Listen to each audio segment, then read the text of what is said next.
person with developmental disability refuses to lie even if her freedom's at stake. One night, an enraged Anita Bell tries to run over her husband Steve Bell after finding him at his female colleague's house. Afraid for his life, Steve quickly runs inside, leading his wife to crash into the front porch and destroy it. He approaches the car, hoping to check on her, but Anita threatens him with a gun. She chases the pair inside the house and confronts them about their alleged affair. Steve reasons they're simply working for his campaign, but Anita refuses to buy his alibi. Due to this, she becomes destructive, causing Steve to subdue her. On the other hand, Steve's alleged mistress, Frances Beecham, stops her niece Martha Horgan from hurting Anita. The woman witnesses this, causing her to break into a fit of laughter. Martha perceives this as an insult, but Frances intervenes before things escalate. Suddenly, Anita's laugh turns into a wail, so Frances checks on her. When Anita doesn't respond, Frances takes this opportunity to prove they're only working by showing her the voter registration list. Anita doesn't believe her, and she insists Frances is sleeping with her husband.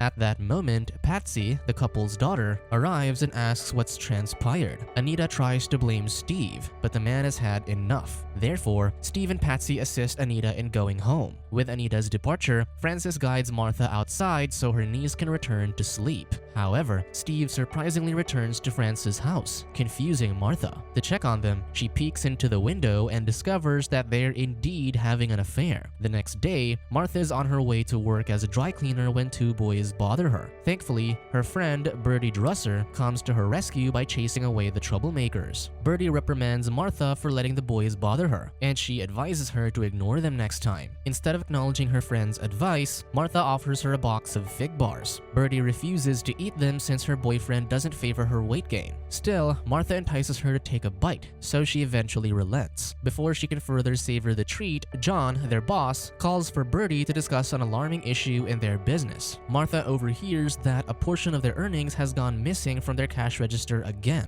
John suspects Martha stole the money, but Bertie disproves it, believing her friend won't do such a thing. After their conversation, Bertie goes to their locker room and asks Martha if she'll attend their party this evening. Martha expresses her confusion about the sudden invitation, so Bertie reminds her about her sister's party. Baffled by Martha's obliviousness, Bertie informs her she put her card in her locker. Immediately, Martha checks her locker's contents. True to Bertie's words, a card is indeed inside, making her grateful for the inclusion. That night, a disheveled man named Mac approaches Martha and asks her to elaborate on Francis's job posting. Because of his appearance, Martha tells him he shouldn't remove the notice as it's for someone capable of fixing the damaged front porch. Mac senses the tinge of judgment in her voice, but he lets it slide. Later in the party, an auction occurs, and Martha is interested in a Tupperware deluxe set. Eagerly, she writes her bid, but the auctioneer sadly informs her that a woman has already claimed the item. Bertie's sister, Mercy, chastises her by saying she doesn't need it. To prove her point, Mercy reveals to the auctioneer that Martha lives in her aunt's small guest house, embarrassing her. A way to save her face, Martha declares she'll move out someday. The crowd goes silent after hearing their exchange, fueling the awkwardness inside the room. Now, Martha's expectation of experiencing a festive party has crumbled, leading her to walk out. The following morning at work, Martha apologizes to Bertie about the fiasco last night. Her friend simply brushes it off, telling her not to worry. Still, Martha feels ashamed and Bertie's dismissiveness doesn't suffice. Therefore, the poor woman hugs her as an extension of her apology. Bertie becomes uncomfortable, so she pushes Martha away. Getzo sees their interaction,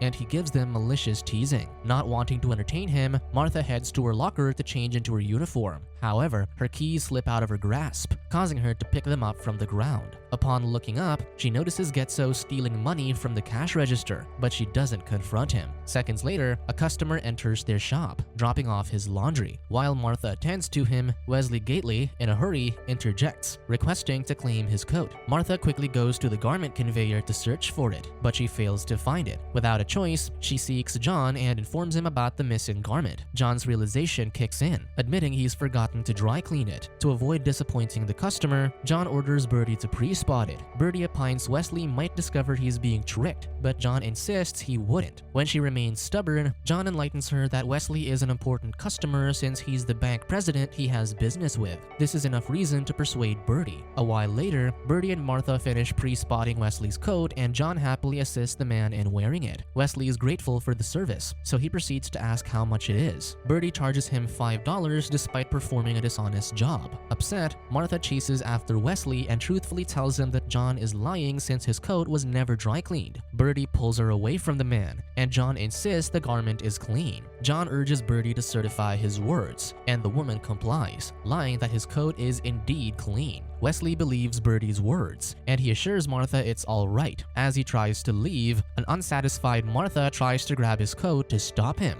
but she rips it. For this reason, John's compelled to replace his coat. Martha apologizes for her brash action, and Wesley calmly acknowledges it. Once John helps the man wear his new coat, Wesley finally leaves. Fed up with Martha, John fires her. However, she wonders why, and the man reminds her that she told Wesley he was lying. Martha stands by what she said earlier, further angering John. Now, he proceeds to confront Martha for allegedly stealing money. She denies taking anything from the cash register. Instead, she discloses that Getso did. She opens the cash register and urges Birdie to count the remaining money to prove her point. Birdie refuses as it's an attack against her boyfriend. Wanting to get over it, John orders Birdie to summon Getso. When he appears, John orders him to tell his account, and Getso shamelessly deems Martha as the culprit. Again, Martha denies the allegations, but John sides with Getso since the employee told him she was consistently stealing money. Since even her friend's skeptical about her, Martha walks out of the establishment. The next day, Martha watches as Mac negotiates with Francis about the carpentry job. During their conversation, Francis learns Mac doesn't have any references due to taking odd jobs. Moreover, he reeks of alcohol, making her apprehensive about hiring him. Shortly after, Martha and Francis get into a disagreement due to financial issues. Francis points out Martha's tendency to let the milk get spoiled since she's not the one buying it. Offended, Martha grabs her money and declares to her aunt that she'll buy milk on her own. On her way to the grocery store, Martha comes across Mac. The man greets her and asks her where she is going. She tells him she is going to town, and he offers to drive her there. At first, Martha declines, but Mac assures her he's harmless, so she eventually yields. Once she's purchased her needs, Martha encounters Getso outside, and the man tries to talk to her. Out of fear, she sprints away from him, but she stumbles. He tries to help her, but his actions repulse Martha. Suddenly, Mac appears and reprimands Getso for bothering Martha. Getso clarifies he's merely helping her, but Mac doubts him. Because of this, Getso declares he'll just step over Martha next time. Mac finds his response distasteful, so he proceeds to reprimand him. Not wanting to participate in the conversation anymore, Getso returns to his van. However, he doesn't leave yet. He curses at Mac and gives Martha an unwarranted insult. Out of anger, Mac throws a can on his windshield, damaging it. Afraid things might turn sour, Martha runs away and Mac follows her. Later in the afternoon, Francis gets home from work and discovers Mac has started fixing the front porch without her permission. Immediately, Francis confronts Martha for allowing a stranger inside their residence. In Martha's defense, Mac has driven her home, earning Francis disbelief. While Francis reprimands Martha for entertaining a stranger, Mac intervenes and explains it's his initiative to drive Martha home. Riled up, Francis expresses her disapproval of him, wanting him gone. Mac receives her message, so the man sullenly bids her farewell. As he walks away, Francis changes her mind and stops him. By the evening, a drunk Mac persistently knocks on Martha's door, awakening her. It turns out the man wants to use her telephone, so she allows him. Sadly, the line goes to voicemail,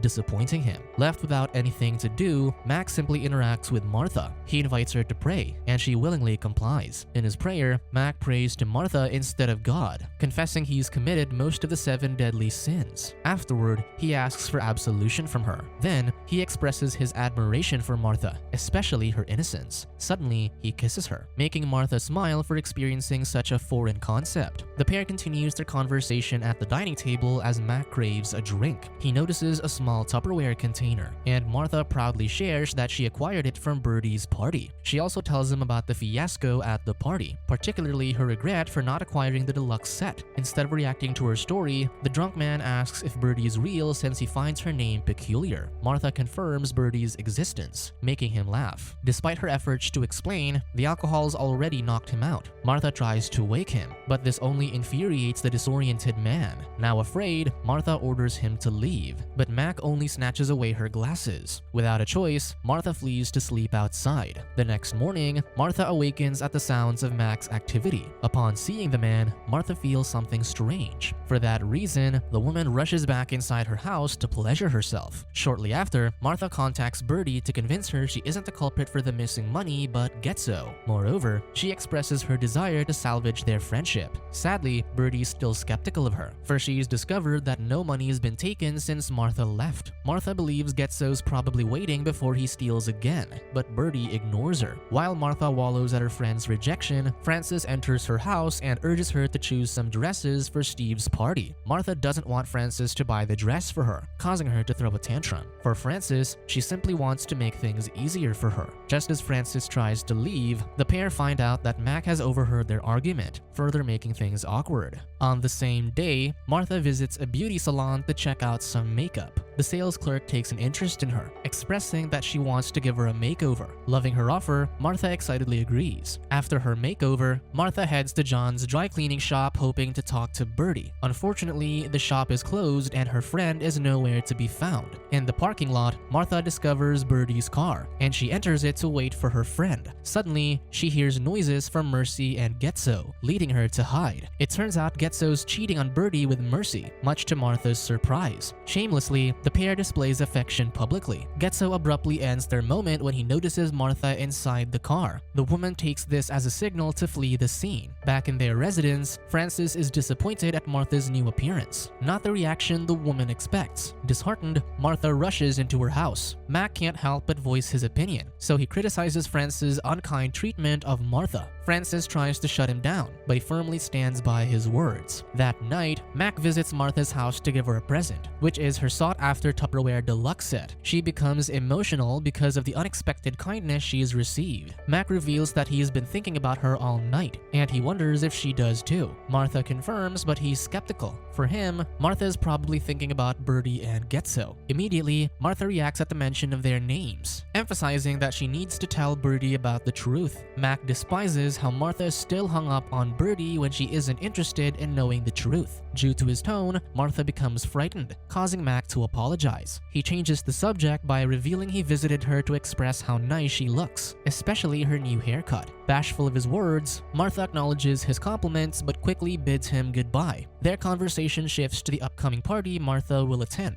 and the woman admits she doesn't know how to dance. Thus, Mac offers to teach her how. Because of their sudden skinship, Mac can't control his urges, leading him to try making love to her. Once realization kicks in, he abruptly stops and chastises himself for taking advantage of Martha. Unbeknownst to him, Martha also desires him, so she takes the lead in continuing their intimacy. In the morning, Frances visits Martha to offer that she move into her house. Initially, Martha declines, but she agrees upon learning that Frances will lend Mac the guest house. On the night of Steve's surprise party, Mac and Martha slow dance, but he also takes this as an opportunity to disclose his nearing departure. Martha is in disbelief, but before she can react, Anita makes an entrance to the party. She approaches Steve, surprising him. Coincidentally, Frances appears, and she witnesses the couple's reconciliation. The sight disheartens her, and the song she dedicated to him is the one they're currently dancing to, fueling her hurt. After the party, a drunk Frances slips, knocking down and breaking the pile of plates in her kitchen. Mac hears the commotion and sees how the woman wallows in sadness. Concerned, he checks on her and attends to her wound. However, Frances isn't in the right headspace as she mistakes Mac for her late husband. As a result, she entices him into making love. Mac resists her advances, but he eventually gives in to her seduction. While the pair are intimate, Martha's upstairs, and she overhears their moment. The following morning, Mac confronts Frances about what happened last night, especially since the woman has returned to her uptight self. Frances defends herself, saying she was merely drunk at the time. In Mac's opinion, he prefers the drunk version of herself as it's relaxed. Frances says she mistook him, so Mac advises her to never make him the substitute again. Moving on, he inquires about his compensation, but Frances wonders if he'll leave due to his sudden question. Instead of telling the truth, Mac tells her he just wants to purchase a drink. Later that day, Martha visits Mac in the guest house to try talking to him, but he's elusive. With her persistence, Mac expresses his regret for being unfaithful to her, deeming it a mistake. He adds that he doesn't want to hurt her, but Martha assures him she isn't. Because of her tolerance, Mac becomes straightforward with Martha, telling her he can't be the man she can depend on. Regardless, Martha desires him and believes she can love him. To make him stay, Martha seduces him and he slowly gives in. Unfortunately, Mac's conscience prevails, causing him to kick her out. Following their encounter, a heartbroken Martha contacts Birdie hoping to ask for her help. However, Mercy lies that Birdie's at home sick. Martha races to Birdie's neighborhood and enters her house. Upon checking her friend's room, she comes across a bear Getzo. Disturbed by her sudden visit, he informs her that Birdie's actually at work. Martha thinks he's lying since Mercy told her Birdie's at home. Cruelly, Getzo reveals it's Mercy's rehearsed answer to keep her away from bothering Birdie. Despite this, Martha remains stubborn, but Getzo says his girlfriend isn't interested in associating with her since she's tired of helping her. He orders her to leave, but Martha opines that his lies cause Birdie to avoid her. Therefore, she threatens to reveal the truth about the money to her friend, especially his infidelity. Getzo wraps the towel around Martha's neck to frighten her and confidently says Birdie won't believe anything she'll say. Feeling he's made his message clear, he orders her to leave and stop bothering people. Threatened by his big actions, Martha grabs a knife. She's tired of hearing she's a bother, so she repeatedly stabs Getzo, giving him fatal wounds. He asks for her help and she quickly complies. As Getzo slowly loses his life, Martha comforts and assures him everything will be okay. A while later in the precinct, Frances asks Mac if Martha will be granted bail, but he denies it. This disappoints her, but Frances strongly believes Martha didn't commit the crime. Steve halts her thoughts as he has important news to tell her. According to the prison doctor's examination, Martha is pregnant. With this information, they visit Martha in the interrogation room. She tries to comfort her niece, but Martha admits her mistake and expresses her remorse. While at it, Frances informs her that she's pregnant, causing Martha to look at Mac. Frances interrogates Martha about the possibility of Getzo fathering her child. She suspects he might have been taking advantage of Martha all this time, and she just finally defended herself. Therefore, she urges Martha to admit this to help her avoid her sentence. However, Martha disproves this, stating that no one has taken advantage of her. Steve insists she should lie that Getzo preyed on her, but Martha refuses as it never happened. Slowly losing hope, Frances scolds her to stop lying since someone impregnated her. Martha declares she never lies, silencing Frances as she realizes that's just how her niece is. To comfort Martha, Frances hugs her. After the interrogation, Mac personally converses with Martha to convince her she should lie about Getzo trying to attack her. Regardless, she disapproves of lying since she did commit the crime. Instead, she entrusts their unborn child to Mac and Frances, but she promises never to tell anyone he's the baby's father. Due to this, Mac's conscience compels him to confess he's the baby's father to Frances. Years later, Martha's staying at a care facility where she finally has friends who genuinely cherish her. Suddenly, she's alerted that she has visitors waiting for her. Once at the reception area, a changed Mac greets her, and he guides her to see her other visitors. Outside, Frances and Martha's daughter appear, eliciting a smile from the woman. Subscribe to watch more videos like this, turn on notifications and leave a like to help the channel out. Thank you for watching.